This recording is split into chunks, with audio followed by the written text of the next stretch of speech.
कई सारे लोगों ने गीता के ये एक श्लोक का अंश लेकर अपने फायदे के अनुसार तोड़ मरोड़ कर बताते हैं और गलत ज्ञान फैलाते हैं। इस ज्ञान के दूसरे ही छोर श्री कृष्ण के ऊपर आरोप लगाया जाता है कि वह कास्ट सिस्टम के लिए और सोसाइटी में डिवीजन क्रिएट करने के लिए जिम्मेदार है। भगवत गीता भारतीय संस्कृति और धर्म का एक महत्वपूर्ण प्राचीन ग्रंथ जिससे महर्षि वेदव्यास जी ने लिखा है। ये सारे तथ्य आपको अवश्य ही पता होंगे, लेकिन आज जो मैं गीता के सत्य बताने जा रहा हूँ वह बेशक आपको पता नहीं होगा। भगवत गीता जिसने मानवता को आध्यात्मिक ज्ञान प्राप्ति हेतु कर्म योगा, भक्ति योगा, ज्ञान योगा और ध्यान योगा, आत्म साक्षात्कार, यहाँ तक कि जन्म तथा मृत्यु के चक्कर से छूटने के लिए यानी कि मोक्ष प्राप्ति करने जैसे अनेक सत्य दिए गए हैं जो आज भी 5000 वर्षों के बाद भी उतने ही रिलेवेंट है। लेकिन आज के समय में गीता की शिक्षाओं का उपयोग बच्चों को शांतिवाद सिखाने के लिए या फिर रिटायरमेंट के बाद पढ़ने वाली किताब के रूप में देखते हैं और लेट नाइट सत्संग में एकत्रित होकर एक दूसरे की मेमोरीज का टेस्ट करते हैं। जैसे कि आपको गीता के ये वाले अध्याय में ये वाला श्लोक पता है, तो ऐसे करके हम भगवत गीता की गरिमा को कम कर रहे हैं और उसके सही तात्पर्य से दूर जा रहे हैं। आज के समय में गीता का कुछ याद हो या ना हो, लेकिन हम सभी को ये वाला श्लोक अवश्य ही मालूम होगा। कर्मण्येवाधिकारस्ते मा फलेषु कदाचन मा कर्मफल हेतुर्भो मा ते संगोस्त कर्मणि, अर्थात कर्म करे, फल की आशा ना रखे। हमारा कार्य कर्म करने में है, ना कि उससे जुड़े फल प्राप्ति से भ्रमित होना। और कई सारे लोगों ने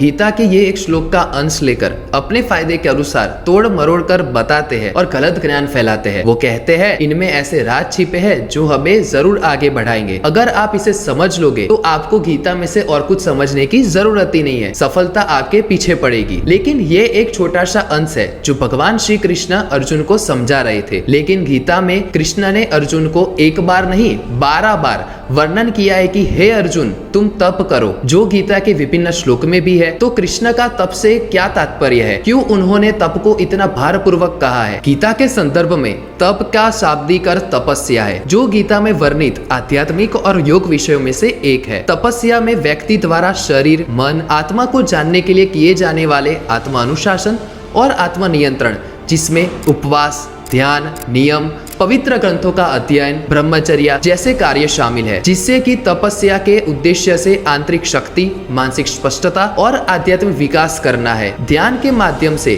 मन, इंद्रियों और भावनाओं को संयमित करने के लिए किया जाता है, जिससे कि मनुष्य आनंदमय, शांतिमय और स्वयं से एकरूप होते हैं। और आज के समय में अधिकतम मनुष्य में आनंद, शांति की कमी, दुख, असंतुष्टता और डिप्रेशन के कई सारे लक्षण आसानी से देखे जाते हैं। तो इसीलिए भगवान श्री कृष्ण ने कहा है योगस्सह कुरु कर्माणि संगम यक्त्वा धनंजय सिद्ध सिद्धियोः समभूत्वा समम त्वं योग उच्यते, जिसका अर्थ है कि सर्वप्रथम अपने आप को योगा में स्थापित करो और फिर अपने कर्तव्यों का पालन करो। क्योंकि कर्मा, अगर आप व्यभिचार करते हो वो भी एक कर्मा है, व्यसन करते हो वो भी एक कर्मा है, अगर आप प्रभु का नाम जपते हो वो भी एक कर्मा है। तो कर्मा हम किस अर्थ में करते हैं वो ज्यादा महत्वपूर्ण है। अभी आप में से कई सारे लोग योगा का अर्थ को विभिन्न प्रकार के आसन, एक्सरसाइज, श्वासोश्वास को समझते होंगे, लेकिन योगा का अर्थ प्रभु के साथ एक होना है। कर्म योग, ज्ञान योग, भक्ति योग, ध्यान योग, ये सारे रास्ते हैं जिससे आप एकात्म हो सकते हो। प्रभु श्री कृष्ण ने जब 16 साल की आयु में कंस का वध किया तब उन्होंने लीडर के तौर पर भी माने जाने लगे, लेकिन फिर भी उनके गुरु गर्गाचार्य ने कहा कि आपकी नियति में जो बना है इसके लिए आपको शिक्षा की आवश्यकता है। आपके पास बाकी सब कुछ है, लेकिन आपको निश्चित अनुशासन में से गुजरना होगा। और सांदीपनि ऋषि का शिष्य बनने को भी कहा और श्री कृष्ण ने ऐसा ही किया। जब वह ब्रह्मचार्य में दीक्षित होने वाले थे तो बलराम और उनके साथ आए कुछ राजकुमार हंसे और बोले आपने इतना चंचल जीवन जिया है, आप ब्रह्मचारी कैसे बन सकते हो? तो श्री कृष्ण ने कहा कि कुछ परिस्थिति में मैंने वही किया जो उचित था, लेकिन मैं हमेशा से ही ब्रह्मचारी हूँ। उन्होंने 16 से लेकर 22 इन 6 वर्षों तक सांदीपनि ऋषि के मार्गदर्शन और कृपा में ब्रह्मचारी के रूप में रहे और सभी प्रकार के आर्ट, एजुकेशन, युद्ध प्रशिक्षण लिया और फैलाया। अंततः ये शिक्षा हमें गीता के माध्यम से प्राप्त हुई। लेकिन इस ज्ञान के दूसरे ही छोर श्री कृष्ण के ऊपर आरोप लगाया जाता है कि वह कास्ट सिस्टम के लिए और सोसाइटी में डिवीजन क्रिएट करने के लिए जिम्मेदार है। तो आइए देखते हैं इसका वास्तविक सच क्या है। चातुर्वर्णम मया सृष्टम गुण कर्म विभाषकः तस्य कर्तापमपि माम विद्य कर्तारमयव्यम, जिसमें से पहली पंक्ति का अर्थ है कि प्रत्येक के गुण और कार्य के अनुसार 4 विभाग मेरे द्वारा बनाए गए हैं, जिससे हम शूद्र, वैश्य, क्षत्रिय और ब्राह्मण से जानते हैं। लेकिन ये 4 डिवीजन व्यक्ति के जन्म से नहीं, लेकिन उनके गुण और कर्म से तय किए जाते हैं। यहाँ पे भौतिक जगत के 3 गुण की बात हो रही है, जिसमें सत्व, रजस, तमस शामिल है। सत्व यानी कि अच्छाई, रजस यानी कि जुनून, तमस यानी कि अज्ञान। क्योंकि शरीर, मन और बुद्धि प्रकृति में भौतिक है, इनमें भी ये 3 गुण होते हैं और इन गुणों का कॉम्बिनेशन किसी की चरित्र का आधार बनता है। शांति, नैतिकता, कल्याण, स्थिरता जैसे सतोगुणी लोगों के गुण होते हैं। रजस से प्रेरित लोगों की अनंत इच्छाएं और महत्वाकांक्षाएं होती है। वह उन्हें हासिल करने के लिए और सांसारिक उन्नति की दिशा में काम करने का प्रयास करते हैं। और जो लोग तमोगुणी होते हैं उन्हें आलस, अत्यधिक निद्रा, भ्रम और अन्य बुराइयों से ग्रस्त होते हैं। तो इसीलिए कहा गया है कि विभाजन जन्म से नहीं, लेकिन गुण, कर्म और चरित्र से किए गए हैं। लेकिन वर्षों बाद ये 4 वर्ण अलग अलग जाति में कन्वर्ट होने लगे और डिवीजन बढ़ते चले गए। और अभी तो लोग जन्म से ही विशेष ज्ञाति से जाने जाते हैं। लेकिन इसकी वास्तविकता क्या है, उसके लिए हमें इस श्लोक के अलावा कैसे ये विषय विकसित हुआ था उसे जानना होगा। तो जब अर्जुन ने कृष्ण से पूछा कि क्यों अधिकांश लोग भौतिक लाभ यानी कि मटेरियल गेन्स और कुछ ही लोग ईश्वर को खोजते हैं, तब कृष्ण ने कहा, ईश्वर और अच्छाई का मार्ग लंबा और कठिन है। परिणाम भले ही बेहतर हो, लेकिन वह लंबे संघर्ष के बाद आते हैं। जबकि संसार में सुख, संपत्ति और शक्ति जैसे लाभ का मार्ग छोटा है और परिणाम भले ही बेहतर ना हो, लेकिन वो शीघ्रता से प्राप्त हो सकते हैं। तो इसीलिए अधिकांश लोग विश्वास, धैर्य और दृढ़ता की कमी के कारण छोटा और तेज मार्ग चुनना पसंद करते हैं।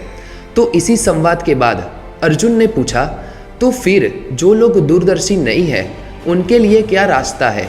क्या वो कभी भी ईश्वर को प्राप्त नहीं कर सकेंगे? तभी जाके ये श्लोक में कृष्ण ने कहा, लोगों को अपनी निकटतम और दूरदृष्टि के अनुसार विभाजित किया गया है।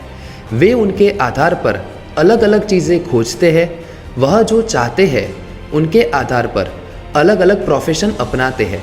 फिर धीरे धीरे उनमें परिपक्वता विकसित होती है और अधिक से अधिक दूरदर्शिता विकसित होती है। और इसी प्रकार अंततः वे ईश्वर की तलाश करने के रास्ते पर पहुंच जाते हैं। सबसे निकट दृष्टि वाले लोग केवल आनंद चाहते हैं, अच्छा खाना, अच्छी नींद और इंद्रिय सुखों का आनंद लेना चाहते हैं।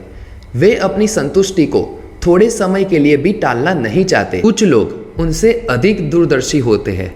उन्हें यह एहसास हो गया है कि धन से वह जब और जहाँ चाहे वहाँ सारी सुख सुविधाएं पा सकते हैं। इसीलिए आनंद की बजाय वह धन की तलाश करते हैं। वह धन कमाने के लिए भोजन और नींद को भी छोड़ने को तैयार होंगे। वह वैश्य ये खेती, उद्योग और व्यापार का नेतृत्व करने के लिए उत्तम होते हैं और धन का निर्माण करके समाज को समृद्ध बनाते हैं। क्षत्रिय वो लोग थे जो पूरे समुदाय या देश की जिम्मेदारी लेते थे। वह वो लोग थे जो अपने राष्ट्र की रक्षा करने के लिए हथियार रखते थे और लोगों की रक्षा करने के लिए मरने मारने को भी तैयार रहते थे। इसीलिए उन्हें प्रशासन दिया गया था और सैन्य तंत्र उनके हाथों में था। वह देश पर शासन करने के लिए नीतियां बनाने में जैसे कार्य करने में सर्वश्रेष्ठ थे। ब्राह्मणों को शिक्षा का क्षेत्र दिया गया था। आध्यात्मिक प्रक्रियाएं और धर्म उनके हाथों में थे, क्योंकि ब्राह्मण शब्द स्वयं इसी से ही आया है कि यह वह व्यक्ति है जिन्होंने महसूस किया है कि वह परमात्मा है। केवल एक व्यक्ति जिसके पास जिम्मेदारी की असीमित भावनाएं हैं, उससे शिक्षा और धर्म को संभालना चाहिए, क्योंकि उन्हें किसी भी समाज का सबसे महत्वपूर्ण पहलू माना जाता है। लेकिन यह विभाजन मानव प्रतिभा की सुविधा एवं प्रभावी उपयोग हेतु किया गया था। लेकिन समय के साथ हर मतभेद भेदभाव में बदल जाता है और बदसूरत हो जाता है। और आज हम इसे कास्ट सिस्टम से जानते हैं, लेकिन हम इसे खत्म नहीं कर सकते। हम एक प्रकार की कास्ट सिस्टम को खत्म करेंगे तो वह दूसरे प्रकार से सामने आ जाएगी। लेकिन हमें समानता की नहीं, समान अवसर प्रदान करने की आवश्यकता है। तो हम मेक श्योर करें कि जो हमें मिला है वो हम अपनी पर्सनल लाइफ में अप्लाई करें, और जो शिक्षा स्वयं भगवान श्री कृष्ण ने अपने जीवन में अपनाई उसको अपने जीवन में अपनाने का प्रयत्न करना चाहिए और अपने धर्म को फैलाना चाहिए। तो आज के भगवद गीता और उनके सही मायने में अर्थ के इस वीडियो में जुड़ने के लिए आप सबका बहुत बहुत धन्यवाद। आशा करता हूँ कि आपको ये वीडियो पसंद आया होगा और आपके इस पर क्या विचार है वो मुझे कमेंट में ज़रूर से बताएं।